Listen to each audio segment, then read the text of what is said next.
पानी नजदीक है। ठीक है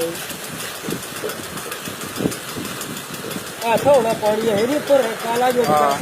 काला शुरू है पानी इसका होना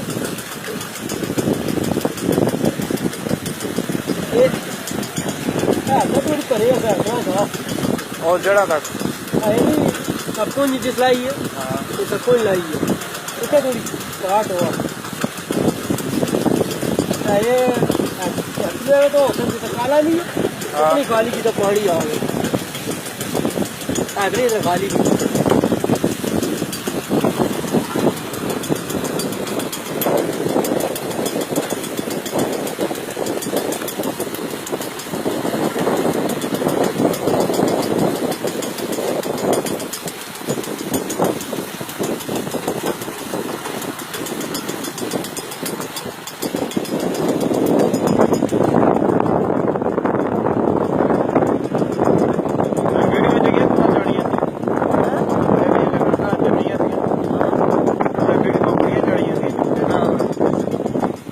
चढ़ी है बहुत है